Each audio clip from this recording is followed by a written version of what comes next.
29 नवंबर आज़ादी के बाद का स्वर्णिम भारत पूरा पेपर मिल चुका है। नमस्कार प्यारे बच्चों, स्वागत आप सभी का आपके अपने YouTube चैनल में। अगर आप राजस्थान बोर्ड कक्षा 11 के स्टूडेंट हैं और 29 नवंबर आज़ादी के बाद का स्वर्णिम भारत पेपर की आप तैयारी कर रहे हैं तो ये वीडियो आप सभी बच्चों के लिए स्पेशल है। वीडियो को आपको कंप्लीट देखना है। इस वीडियो के अंदर मैं आपको राजस्थान बोर्ड कक्षा 11 आज़ादी के बाद का स्वर्णिम भारत एक ऐसा पेपर देने वाला हूं जो आपके 29 नवंबर को आने वाला है। अगर आपने एग्जाम से पहले इस पूरे पेपर को आपने अच्छे से तैयार कर लिया तो आज़ादी के बाद का स्वर्णिम भारत जो आपके 29 नवंबर को होने वाला है, पूरे 70 नंबर आप इस पेपर में बना सकते हैं। पूरे 70 नंबर आप आराम से अचीव कर सकते हैं। तो पूरा पेपर है वो विद सॉल्यूशन आपको मिलने वाला है, तो वीडियो को आपको कंप्लीट देखना है। तो सबसे पहले पेपर में आप देख सकते हैं अनुक्रमांक है, रोल नंबर है, वो यहाँ पर आपको अंकों में दिया गया है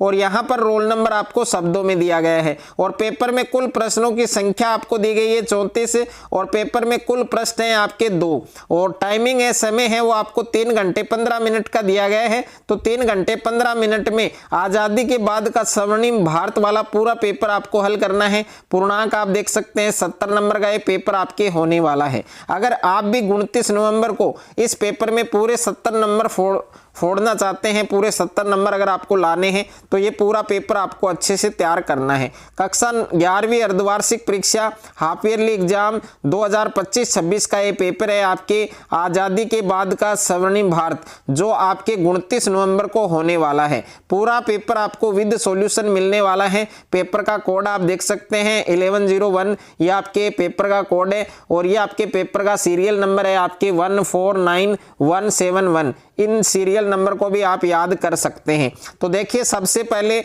आपको सामान्य अनुदेश दिए गए, इन अनुदेश को आपको जरूर फॉलो करना है कि परीक्षार्थी प्रश्न पत्र के पहले पृष्ठ पर अपना अनुक्रमांक है, रोल नंबर है वो जरूर लिखें। रोल नंबर यहाँ पर अंकों में लिखना है, यहाँ पर शब्दों में लिखना है और प्रत्येक प्रश्न के सामने उसका अंक बार अंकित है। तो सबसे पहले आपको खंड ए दिया गया है, सेक्शन ए आपको दिया गया है जिसमें प्रत्येक क्वेश्चन आपके 1 मार्क्स के हैं। तो यहाँ पर पहला प्रश्न आपको पूछा गया है कि लाल बाल पाल का पूरा नाम लिखें। तो यहाँ लाल से होगा आपके लाला लाजपत राय। लाल से क्या होगा आपके लाला लाजपत राय। लिख सकते हैं आप अपनी नोटबुक में लिख सकते हैं लाला लाजपत राय, लाला लाजपत राय। ओके। और बाल से है आपके बाल गंगाधर तिलक। बाल से आपको क्या याद रखना है, बाल गंगाधर तिलक।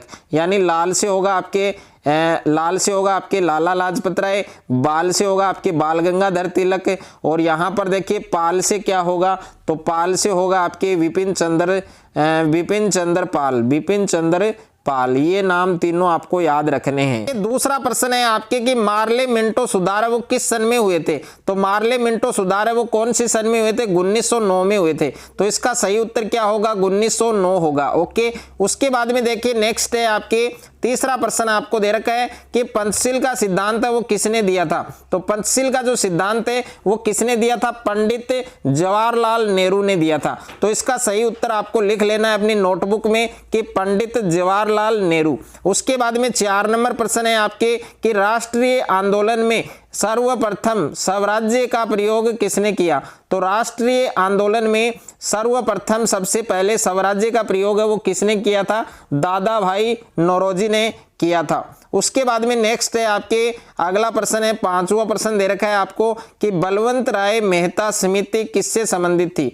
तो बलवंत राय मेहता समिति है वो आपके किससे संबंधित थी, पंचायती राज व्यवस्था से संबंधित थी। तो इसमें आपको लिखना है पंचायती राज और व्यवस्था, पंचायती राज व्यवस्था। ओके, इससे संबंधित थी। उसके बाद में अगला प्रश्न है आपके 6ठा प्रश्न दे रखा है कि ईस्ट इंडिया कंपनी की स्थापना कब हुई थी।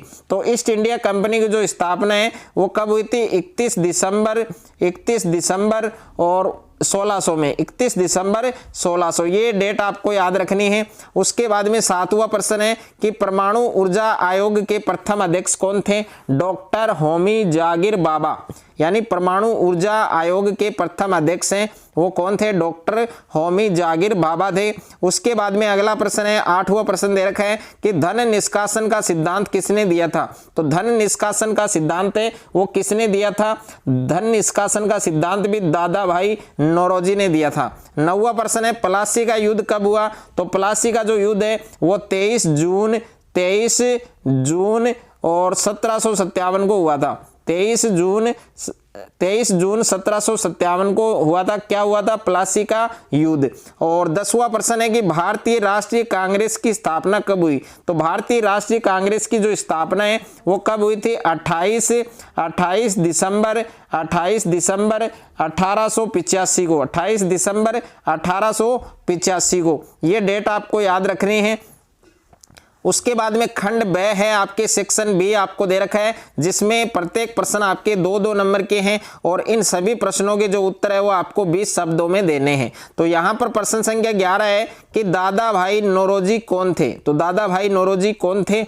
और प्रश्न संख्या 12 है कि भारतीय अंतरिक्ष कार्यक्रम किसकी संकल्पना है? तो भारतीय अंतरिक्ष कार्यक्रम है वो किसकी संकल्पना है वो आपको लिखनी है। और प्रश्न संख्या 13 आपको दे रखा है कि असंलग्नता किसे कहते हैं? तो असंलग्नता के बारे में आपको लिखना है।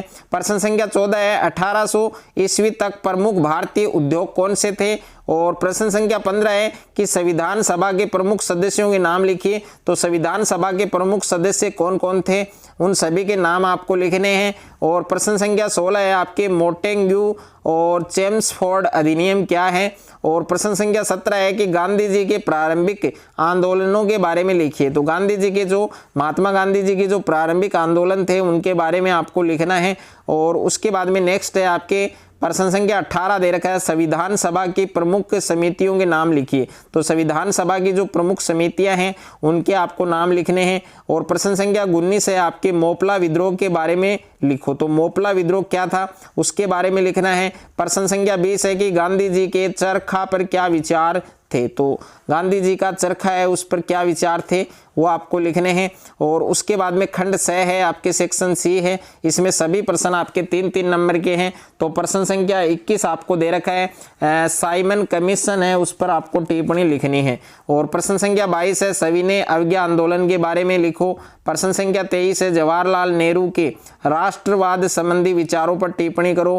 प्रश्न संख्या 24 है आपके भारत में क्रांतिकारी आंदोलनों के बारे में लिखें। और प्रश्न संख्या 25 है, धन निकासी के आर्थिक प्रभावों के बारे में लिखिए। प्रश्न संख्या 26 है, 1773 ईस्वी के रेगुलेटिंग एक्ट है उसके बारे में आपको लिखना है। उसके बाद में देखिए प्रश्न संख्या 27 आपको दे रखा है, सुभाष चंद्र बोस के मुख्य कार्य लिखो। प्रश्न संख्या 28 है, ब्रिटिश काल की भू राजस्व व्यवस्था स्थायी बंदोबस्त के बारे में लिखें। प्रश्न संख्या 29 है, पंडित नेहरू के लोकतंत्र संबंधी जो विचार हैं उन पर आपको प्रकाश डालना है। उसके बाद में नोट आप पढ़ सकते हैं कि निम्नलिखित प्रश्नों में से केवल 3 प्रश्नों के उत्तर आपको लिखने हैं और प्रत्येक प्रश्न 4 नंबर का है। तो प्रश्न संख्या 30 है आपके कि भारतीय राष्ट्रीय कांग्रेस के प्रारंभिक उद्देश्य क्या थे। प्रश्न संख्या 31 है, जवाहरलाल नेहरू के वैज्ञानिक विचारों पर प्रकाश डालिए। प्रश्न संख्या 32 है, राष्ट्रीय आंदोलन के उद्देश्य और विकास के क्या कारण थे। प्रश्न संख्या 33 है, ईश्वर सत्य और अहिंसा पर गांधी जी के जो विचार थे उस पर प्रकाश डालिए। प्रश्न संख्या 34 है, क्रांतिकारी आंदोलन के प्रथम चरण है उस पर आपको टिप्पणी लिखनी है। तो ये पूरा पेपर है प्यारे बच्चों, आपका अच्छे से आपको ये पूरा पेपर तैयार करना है।